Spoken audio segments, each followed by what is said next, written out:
I'm here with Teng, EY's Senior Manager of Risk Advisory, and today we're going to talk about data privacy.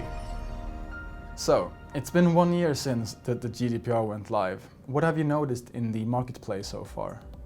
A number of things. I'm seeing organisations at the moment taking a breather from all that GDPR gap assessment fatigue, and from building roadmaps and strategising on what they need to do. Externally, I'm also seeing consumers, employees, and people just in general having a heightened awareness of their rights when it comes to how personal data is being managed and handled. I'm also seeing consumers taking a lot more affirmative action in terms of taking an active approach to report to the regulators where they feel that their rights have been violated in terms of how their personal data is being used. What are some of the organizational trends that you have seen so far?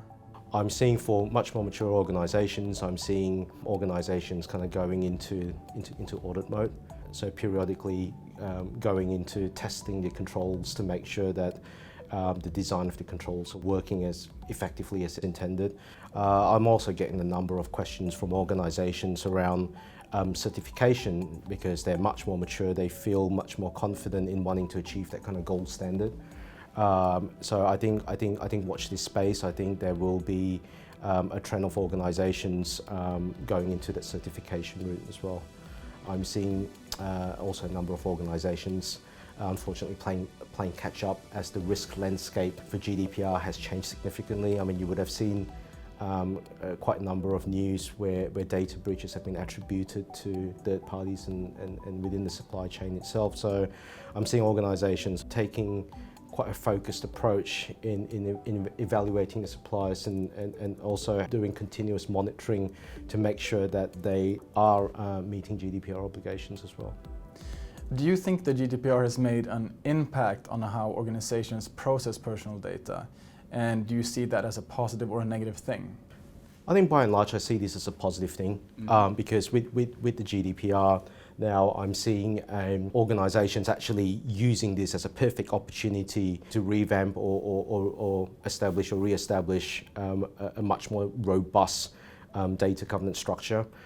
At the same time, externally, it's given consumers a lot more confidence that there's a lot more transparency in how my personal data is being used, and therefore making me want to build that trust with the organisation.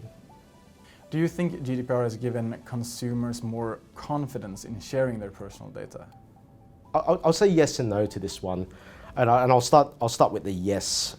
In light of the GDPR, privacy policies and notices have become a lot more clearer, easy to understand. It's also given consumers the choice really to opt in or opt out as to how their personal information is used. So that's given consumers choice. I say no simply because data breaches continues to be on the rise, which then also creates a lot of skepticism with consumers as to how secure really is my data when I hand over my personal information. And also, as organisations start to look into ways to augment human decision making as we go into AI and machine learning as well, starts to raise the question around data ethics. And what we'll see is increased scope of privacy also bridging into data ethics as well.